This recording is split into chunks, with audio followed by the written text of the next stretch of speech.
Well, look at that. It worked today. Okay, so today, paganism.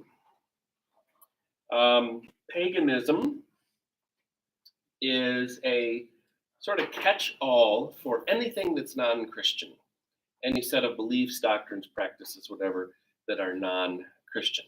Now, technically, the doctrine or the concept of paganism includes Islam and Judaism. So the other two great monotheistic religions. But remember, from the previous work in our works righteousness lessons that we did over the last month, actually, we understand that monotheism alone is insufficient understanding for a saving knowledge of Christ. But we're going to talk today about this subject, paganism. There are like these next three are like genera, like family, genus, species. If you remember your biology from 7th or 8th grade, kingdom, phylum, class, order, family, genus, species. Paganism is the genera, and species are the other slightly farther down the line. Animism, they tell us, it's not true, but animism is the earliest form of religious belief and practice. It's where you assign something spiritual to every object, every place, every living thing, every inanimate thing.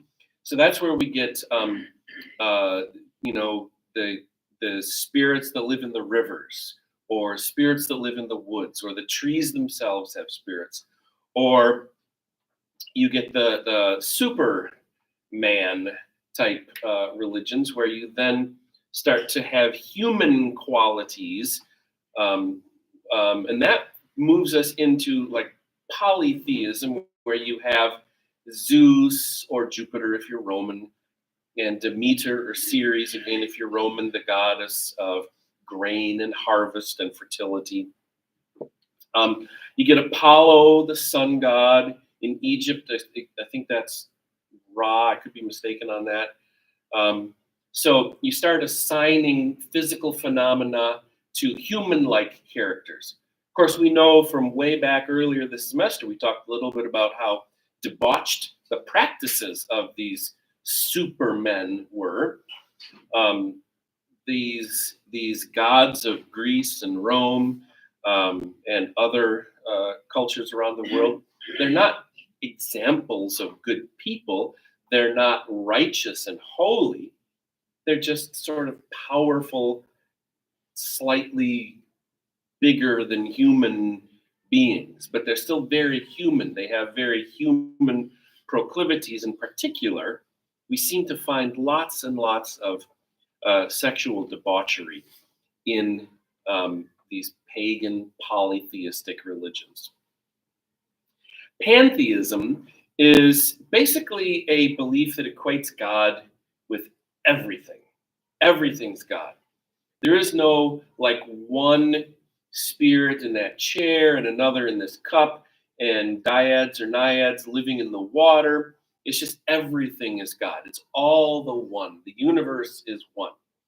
So you have here paganism and then subsets of paganism. But these are all different spiritual beliefs, all of which are contrary, obviously, to Christianity. And if you recall, Paul says this is not only the sinful part, but the sinful worship part. Paul says, and such were some of you. You were in this culture.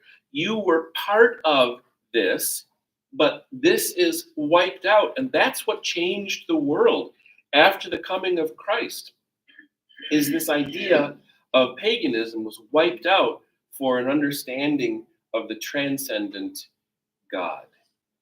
A very different concept of God than the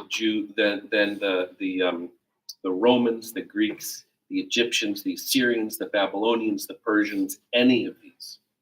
Yes? On the top, you say paganism is any spiritual belief or practice outside of Christianity, Islam, or Judaism. Is that what you meant to say? Yes. I thought you had said including Islam and Judaism, like paganism is... Well, We would make that distinction. I know Islam But says we're pagans. yes. So the dictionary definition lumps the three major monotheistic religions, Christianity, Islam, and Judaism, into one, and calls them non-pagan. So it's really any spiritual belief or practice outside of a monotheistic belief. Yes, but for the way we will use the word, for sure, we're talking about any practice outside of Christianity. Okay? Yes. I would guess that they're doing it that way because the people that wrote the dictionary originally were Christian, and because those three are actually based on the Bible. Yeah, I was just going to say that. These are called, we are called as Christians people of the book by Islamists, by Muslims, right? They give us some semblance of credit. I don't know if you can say that, but you're talking about three religions that all stem from the same root. Okay. First, obviously, is Judaism, then Christianity, and then Muhammad says Islam is the final revelation, but all coming from that same tree. Of course, if you look at Paul's discussion of trees and chopping down trees that don't bear fruit and ripping out by the root, we understand that this is a different. We are obviously focusing clearly on Christian doctrine.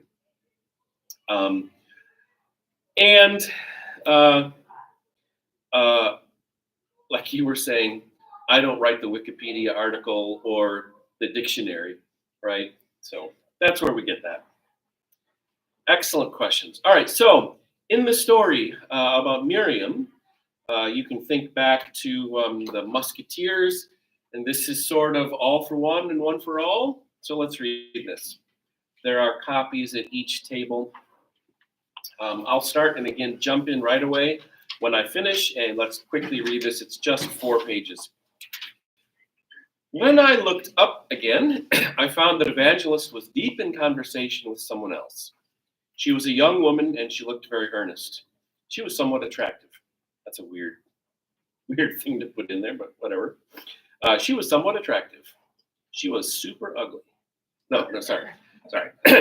She was holding something in the palm of her hand and holding it out for Evangelist to see. It was clear that she was a true believer in something. And what is that? He asked. A crystal. She was patient. And does it have spiritual significance? It certainly does. Of course, everything has spiritual significance, but some things, like this, have extraordinary power. Evangelist nodded, but his interest was not in the crystal. What is your name? My name is Miriam. Well, Miriam, you say that everything has spiritual significance. Why is that? Because everything is one. The universe is God, and God is the universe. So you're a pantheist? Miriam laughed. You Christians are so obsessed with labels. But if it helps you understand, yes, I am a pantheist. So then, you believe that everything is as important as everything else. That is correct. There is no such thing as insignificance. Everything, everyone is part of the one. Some deny this and others believe it, but the enlightened are those who see it.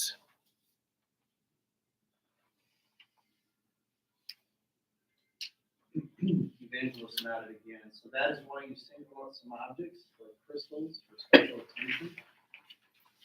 They help you on the path toward this enlightenment. Miriam agreed. So Evangelist went on. When you say that everything is part of the one, do you mean everything? Yes, I do. There are no exceptions. You seem to have trouble with that. Well, yes, there is a problem here with morality. What are you talking about? The belief that everything is one is not consistent with the belief in morality. Miriam was indignant. How can you say that? Everything is one.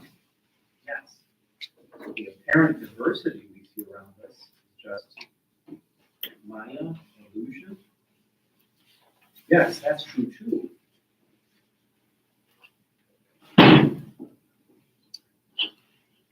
If everything is one, then all the various manifestations of plurality should be rejected as illusory. This and that, mine and yours, here and there. True, but what does that have to do with morality? When a man pours a cup of coffee, is he acting as part of the one? Yes. And when a man rapes and murders a woman, is he acting as part of the one?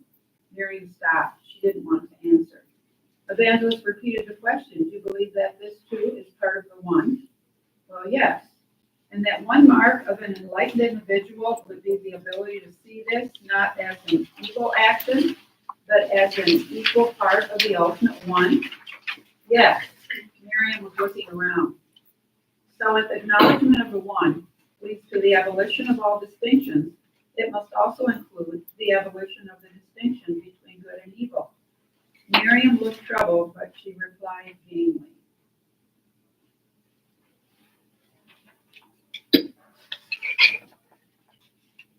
It is not just the distinction that is abolished, both good and evil themselves are abolished.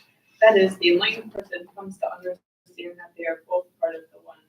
So on this side of enlightenment, what difference does it make how we behave? It is all the same. A person who rapes and murders does so because he is caught up in the illusion. If he refrained, he could pursue enlightenment. But that raises two more questions. Why could he not pursue enlightenment through rape and murder? Followers of Zen meditate on koan. What is the sound of one hand clapping? In order to break out of rational categories. Why could not someone do the same here, a sort of a criminal koan? Miriam was looking miserable, but the evangelist continued. The second question is this. Suppose he doesn't choose to pursue enlightenment. Isn't this lack of pursuit also part of the one? Why be enlightened? What do you mean, why be enlightened? Words like ought and ought not are part of the illusion. But to get away from the illusion, people say things like, we ought to be enlightened, indicating that they are still caught in the trap. The only consistent way out of the trap is to recognize that nothing matters. But if that's true, then it doesn't matter if we get out of the trap.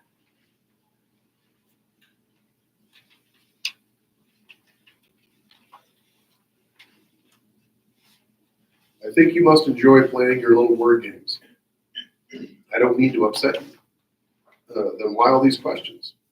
Because you obviously believe that everything is one and that others should join you in this belief. But before others join you, I'm suggesting they should ask a few questions.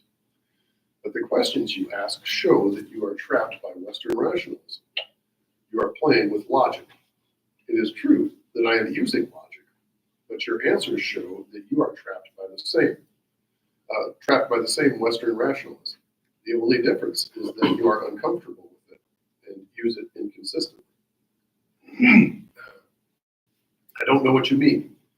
If a man says this, not that, he is accused of putting everything into rational categories. But if someone with your position says the statement is not true, he also is saying this, not that.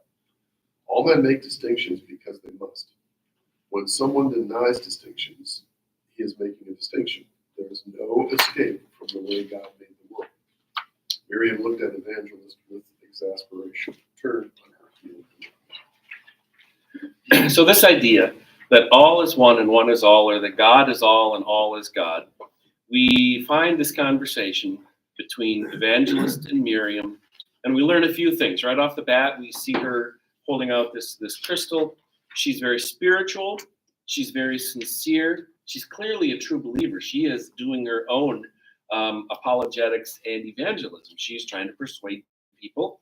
You should, this crystal and this idea that all is one and one is God, God is the universe is God.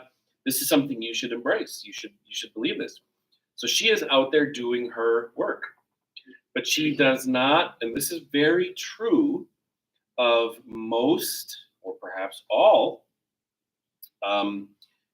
religious expression. The thoughts aren't taken to their ultimate conclusion. There isn't an analysis of point A to B to C, a chain of reasoning. That's absent from her thinking, and it's absent from most of the world's thinking. So let's look at this idea that everything is one. I've already said these things. Everything is one. The universe is God. God is universe. She answers, yes, I'm a pantheist. And then he leads her with a series of questions. And this is essentially the Socratic method. This is what Plato taught, that Socrates taught. So he asks questions, elicits a response, and then he takes the implication of her answer and then asks another question, and then takes the implication of that answer and asks another question. This is great evangelistic technique. This is great teaching technique. Whatever you're teaching, whatever you are apologizing for, because everything we do is essentially apologetics, right? So he leads her through these questions. Because everything is part of the one, all things are equal, everything is important as everything else. Special objects like crystal lead on the path to enlightenment. Now, if he doesn't do this, this is my insertion. Now, if everything is important as everything else, if everything has equal value, if everything is the one, why are crystals more important or more equal than other rocks? This reminds me of Animal Farm. So some things are not actually equal in the one. Some things are more equal than others. And of course, you may remember if you read Animal Farm, Napoleon the pig says, or writes on the barn wall, all animals are equal, but some animals are more equal than others. This nonsensical statement, the pigs who've taken over the farm start out with 7 laws, and the last one was all animals are equal. But as the pigs gain ascendancy and power and control over the entire farm, they subtly change these 10 commandments, the 7 commandments, and finally, all animals are equal, but some animals are more equal than others. So he's leading her down this path of doom, really. He says, when you say that everything is part of the one, do you mean everything? He answers that the belief in everything, that everything is one, is inconsistent with morality. And then he just asks a very innocuous question. If a man pours a cup of coffee, he's acting as part of the one? Yeah, that's right. And if a man rapes and murders a woman, he's acting as part of the one? There's no difference in those actions if you believe that everything in the universe is one. You and I are horrified by that thought. These are not the same. These are not the same at all. One is a heinous act of violence, and one is a simple practice that maybe billions of people do across the globe every day. They are not the same, but in this view, they have to be viewed as the same.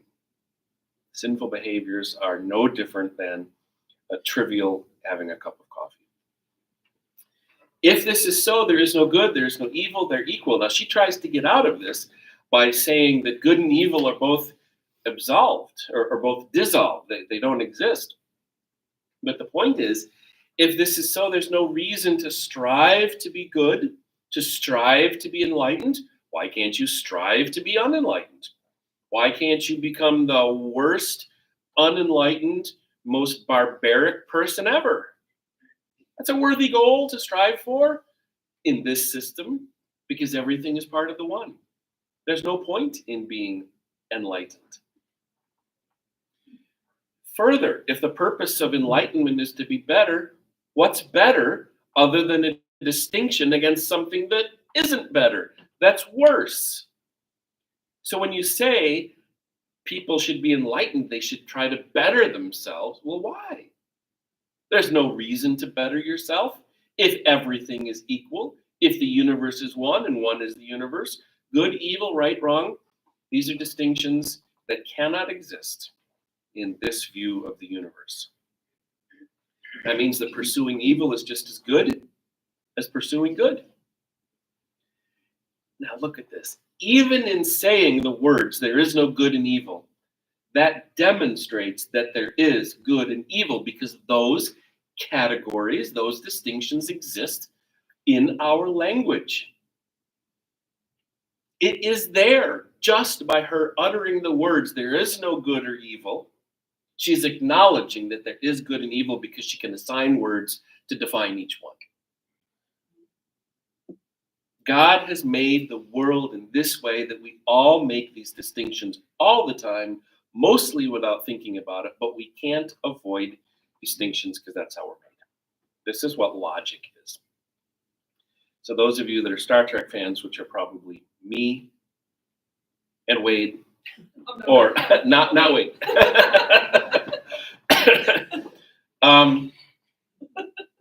Interestingly enough, Spock in the show, in the movies, he's often accused of being too logical.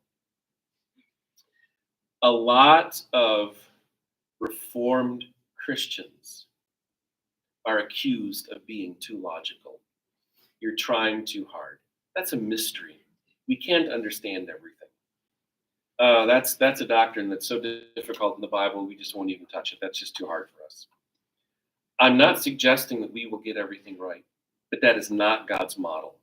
God gave us a revelation for the purpose of us understanding it, not to dismiss part of it or to lazily brush aside something that's a challenge. So when you come to challenging doctrines like election, when you come to challenging doctrines like the sovereignty of God, I mean, that's the second chapter, the third chapter of the Westminster Confession, the very beginning of the book. These things are tackled and analyzed through the testimony of Scripture.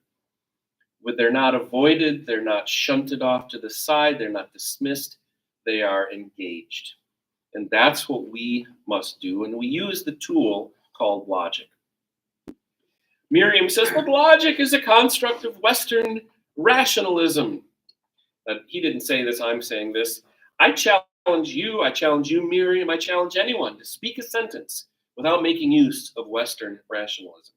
In fact, I challenge you to speak a single word without making use of Western rationalism. Now, this is an aside. By the way, isn't it racist to suggest that people from Africa, from Asia, from Aboriginal cultures around the world are illogical, that they don't use words, they can't talk, that only white Europeans can speak sentences or write books or engineer bridges or build towers? What about the pagodas of China? What about gunpowder being invented in China? What about fireworks being invented in China? What about all the bridges that you see in the paintings from Japan and Korea and all that? White Europeans aren't the only smart people in the universe that think rationally and build stuff or have conversations, because having a conversation means you're using the laws of logic. When you do these things, it requires Western rationalism. The only reason it's called Western rationalism is because Aristotle, a guy from Greece, figured this stuff out. He wrote it down. But let's look at this. When an Egyptian speaks, he uses words. When a Babylonian says, I hate you, he doesn't mean je t'aime. When a Mayan says, build a pyramid, he doesn't mean sacrifice a child. When a Brahmin says, you're not my caste, he doesn't mean Vijay married my cousin. In other words have meaning. So this is logic. It is simply a summary of the rules of thinking, helpfully written out by Aristotle. He describes or explains how thinking is done. Apparently he had a lot of time on his hands and could write it all out in, eight massive books. We like to say, I did not make this phrase up, that logic is God thinking. God teaches us to think. When God says, think my thoughts after me, he's saying, think like me. Adopt your way of thinking to my way of thinking. Be like me. Be transformed by the renewing of your mind. So the first law of logic is called the law of contradiction. contemporary texts apparently didn't like that, so they changed it to call it the law of non-contradiction. If you see this anywhere, it means the same thing.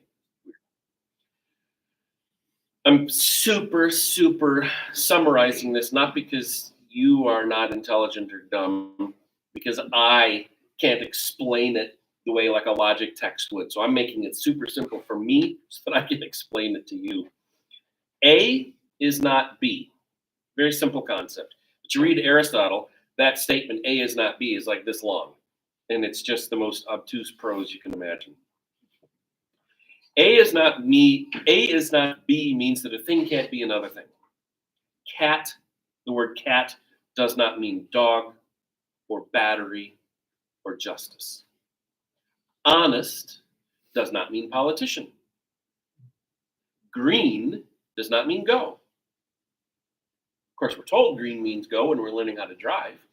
That's because at a specific time in a specific place, hanging from a specific wire over specific streets all around the world, a green light to a driver of an automobile means go.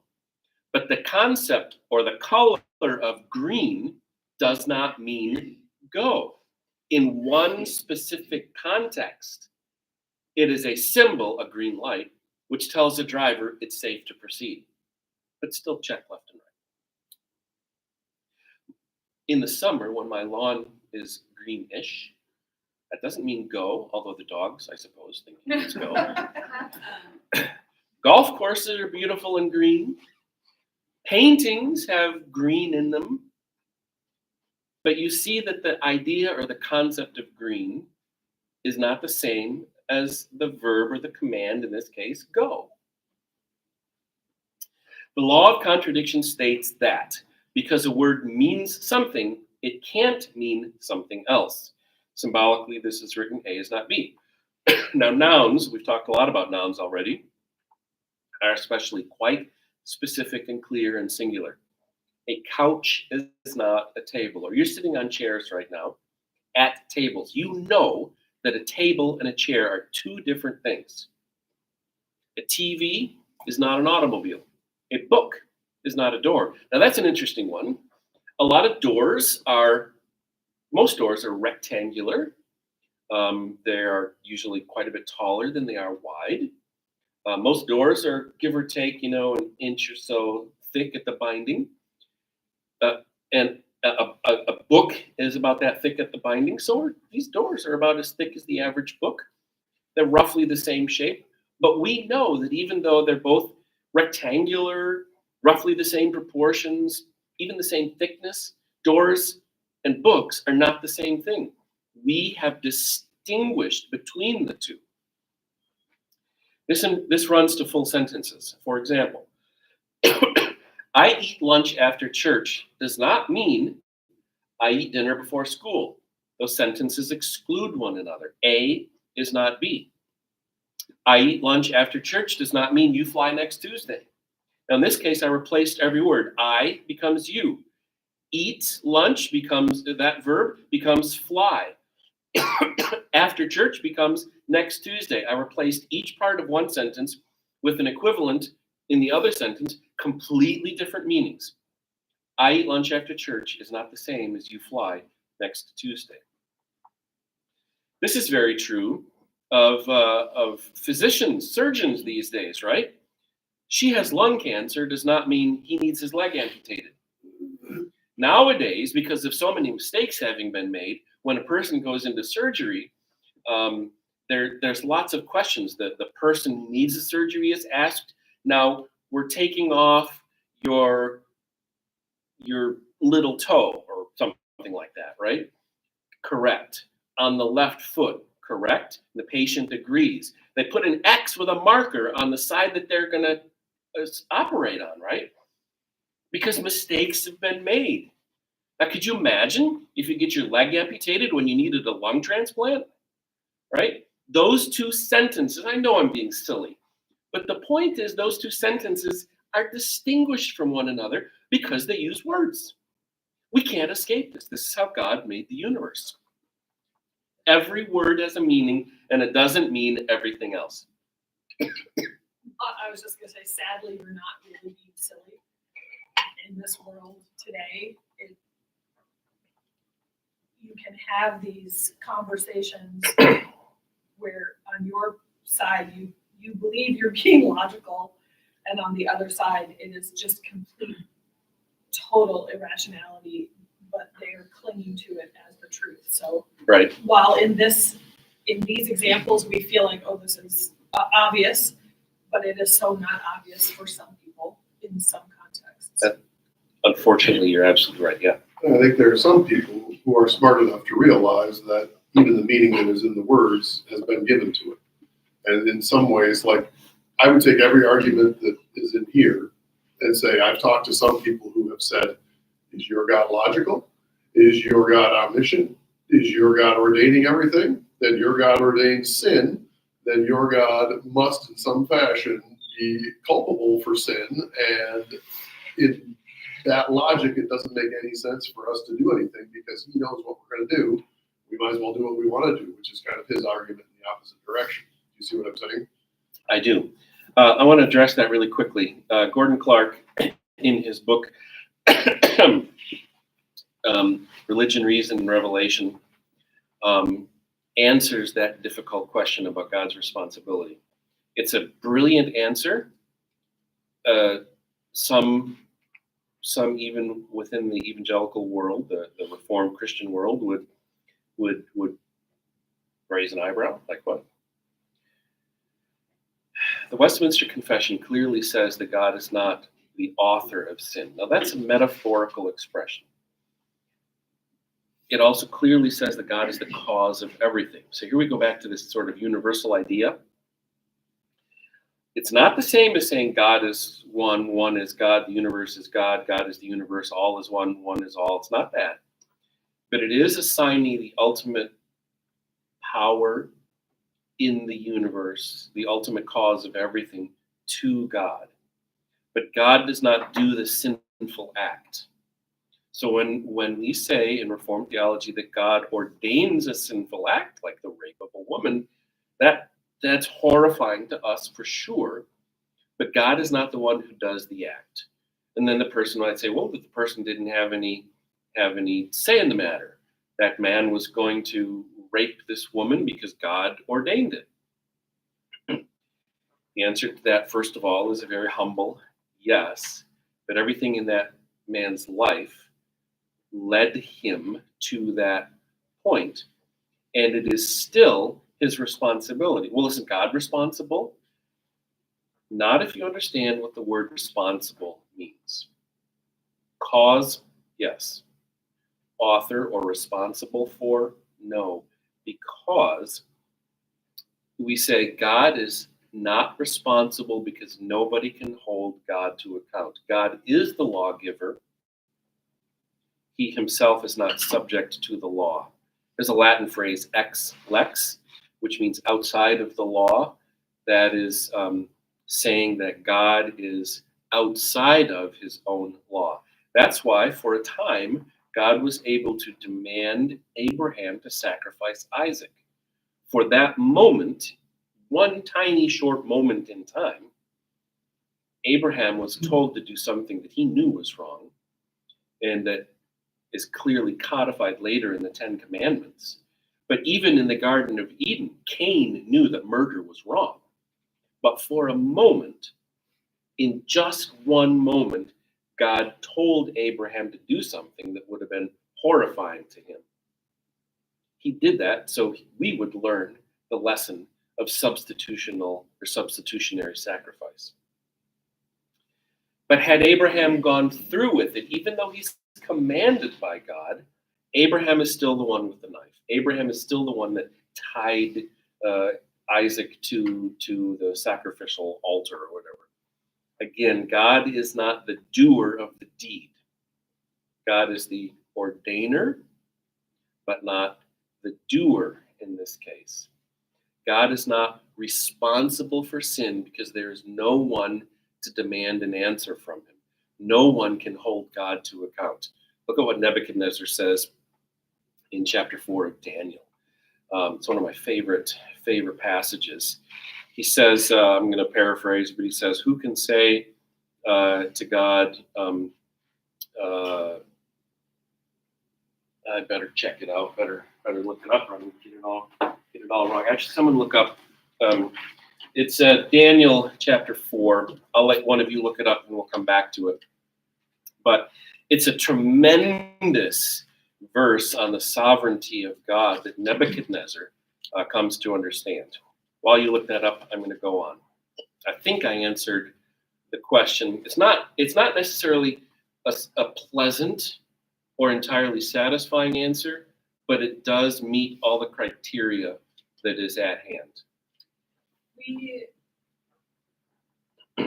waded into these ideas in Mark's class last year, and I think one of the struggles with wrestling with these ideas is if you're looking at it purely from the logical point of view with God's ordaining, people's responsibility, God outside of his own law, you can develop this view of God as a guy who can do whatever he wants, your happiness be darned, you know? And Yep. So for me, if you enter into these kinds of discussions with an unbeliever, you're on kind of dangerous ground, because for a Christian, we understand to some degree God's sovereignty, but it's coupled with God's incredible love and mercy. That's And the it thing that's can't- missing. You can't, if you separate them, then you do create a God who looks like he's just a cruel, Right. powerful guy who Right. does whatever. And Right. I recently listened to the debate between Christopher Hitchens and Doug Wilson. Mhm. And, you know, I know some people have concerns about Doug Wilson, but I found it really interesting to listen to. And Christopher Hitchens, the story with Miriam really reminds me of that debate. And what Christopher Hitchens kept coming back to is, well, God is just cruel and does what he wants. And therefore, why would anybody put their faith in this horrible idea when the goodness in humanity is just obvious, and that's what we need to be working on? And Doug Wilson kept trying to pin him down to the reason why is goodness, where Good. does that come from? Why is goodness And good? Christopher Hitchens would never address it. Yeah. It was fascinating to listen to, because honestly, Christopher Hitchens' arguments make sense from a certain point Yeah. of view. They make sense. Yep. And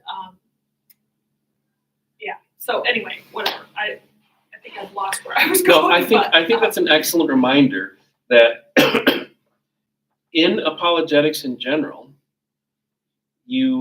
we are not trying to bludgeon the person that we're talking to death. God is loving and draws sinners to himself. God is holy, and we can't approach his holiness, but he approaches us.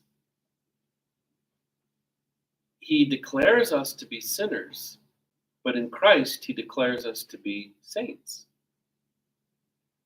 He takes what is filthy and makes it clean.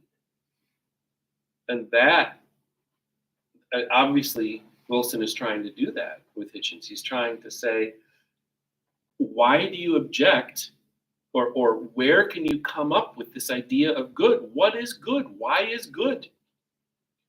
In this doctrine, if everything is one and one is everything, there is no good, there is no evil, there are no distinctions. So there's no point.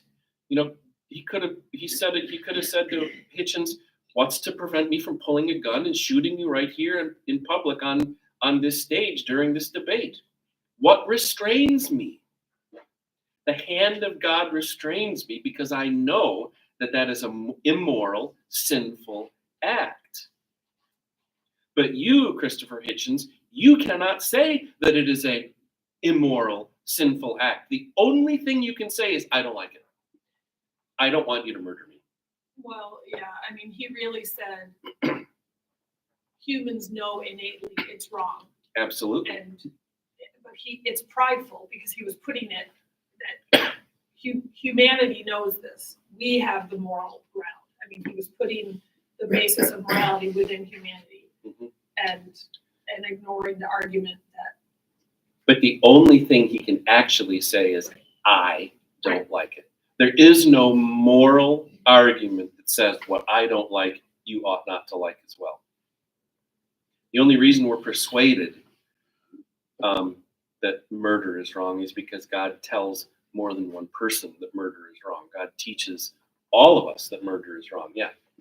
What do the people, I don't know what point to pass on this question on, but what do the people who believe God is one or do with his commandments not to do certain things? Well, first of all, they would say God hasn't commanded anything. They would say God hasn't commanded anything because there is no God who has spoken or revealed or taught. There is no doctrine to learn. So they just ignore it. Well, What God says. I mean, I agree with Rick. First of all, they don't believe in a God, so God hasn't said anything. It was just people writing stuff down. Yeah, if you say, well, about murder, they'll say, well, it's obvious, everybody knows that. But when you pull it out, like, you stole money, is that wrong? Well, no, because he owed it to me. Like, it becomes rationalized. The sin becomes based on their view of what is right and wrong. And people aren't taught to think like this. They aren't taught anymore to pull their, what you think, what does that mean when you tease it out? They're not taught to do that. So they can't see that them deciding this sin is okay because I feel like it's okay is not correct. They can't even see that. And when you come to something like rape or murder, they'll just say, well, obviously everybody knows that. We all know within ourselves that's wrong. And so they can't attach it to a God they don't believe in. It's ridiculous. We're seeing that in our society. That part is true. And it is ridiculous to you and me, but it's perfectly rational or normal to the vast majority of the world's population. Remember, that doesn't make us special. It makes us saved. And we can never forget that our position would be exactly the same as an unbeliever's were it not for the action of the Lord on our behalf. I know we're off on a lot of side trails here, but I feel like the difference between the argument that we have here in this sheet and the one we've just been talking about are that, and again, this is my point of view, so people can tell me that I'm apostate or something like that, but in the end, I feel like this argument and the argument that we've mentioned about, why isn't God responsible for everything then, come at it from a human-centric point of view, as if the acme of what God is trying to do is human nature, humankind. God's focus is on God. And God has more than us. He's got the angels and he's got other things going on that we don't know about. And the fact that he might be ordaining other things in those areas that actually affect us as humans, which they did. I mean, the devil was the one who brought us out of our relationship with God and took us into a relationship with ourselves, indicates to me that God can be in a position where those things lie in tension, in the sense that he has ordained it, but because it involves other groups, those groups are also working within us to try and get us to sin, to do things that are incorrect, and so on. And there's a side of it that just doesn't, it's not just humans and God, and we're kind of in tension. That's a really, really helpful point. That, and of course, it assumes the existence of spiritual beings that we call angels or fallen angels, demons, devils.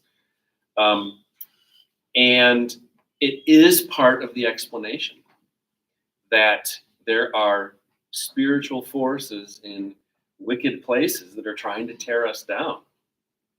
And the battle is not with guns and knives and bows and arrows and tanks and nuclear weapons. The battle is an intellectual battle. We tear down thinking that is opposed to the knowledge of God. That's a bad paraphrase of 2 Corinthians 10:5, but it's the right idea. Yeah. There's a street preacher that goes on university campuses. He's on YouTube, but his name is Cliff. And he talks about how his brother taught at Harvard for a while, and he would have all these debates about these bigger overarching theoretical. But really, when it came down to it, at midnight, he would say to his friends, what area in your life are you not willing to submit to Christ? And it always came down to an actual moral issue, and a fair, some right they believed they should have that God had not given them. And it always came down to that. And I think in the Christian church too, it's so easy nowadays in this new generation to reject the wisdom of God by saying that's the old order, that's tradition, that's not actually, because of grace, we don't need to live with wisdom. There's such a rejection of good, really, and beneficial things in Christian life because we say, well, that's judgmentalism. If you say I can't do that, that's judgmentalism. So it's very new. I feel like there's so much new age thinking, even in Reformed young adults, I think. There is. And it's just interesting how so often in our own minds, it's like if we're rejecting something that God says is wise, is it because, or if we're thinking we're struggling with suffering of humanity, is there a moral issue in our life that we're not willing to submit to God? Is that really where our issue gets with God, that we're not willing to be submitted to Him and under His? Yep. I want to close with that. I think you still had a question. I just Okay. make a comment that intellectualism doesn't overrule the Holy Spirit. True. No ism overrules the Holy Spirit. I don't think you could have had a better summary of the purpose, the reason, and even the method of apologetics than what you just heard. In about 3 minutes, we heard a summary of 2 semesters worth of technical apologetics training. You add that on to the evangelism explosion class that we had here 6 years ago or whatever. And what she just said is that it really boils down to one-on-one, what's bothering you? What are you unwilling, or what do you think you're unwilling to give up that God would demand of you? The first story in the book we're not going to get to. It's about a guy who leads a sexually immoral lifestyle. And Evangelist carefully tears it apart, and he says in the end, now you don't have any reason to hold on to your vice, your sin, and yet you persist in it. That's his moral struggle. He was stuck with something that he didn't want to leave behind because of what he thought God demanded. Of course, God demands righteousness and moral living, but he was stuck right there where you just led us. So that was absolutely brilliant. And thank you for sharing all those details. Lord, bring us to that point where we will surrender, right? All right, so we'll, of course, not get through this lesson today. They always take 2 weeks, but that is what it is. Let's pray together. Oh, Lord, our God, we look outside and we Christians ascribe to you the beauty of creation. We see the things you've done. It's a beautiful sunny day today. But far more than that is a day you have ordained for us to worship you, the Lord's Day. We bless you for your work here in this class and lead us into holy divine worship as we go to the service of the church. We pray in Jesus' name. Amen.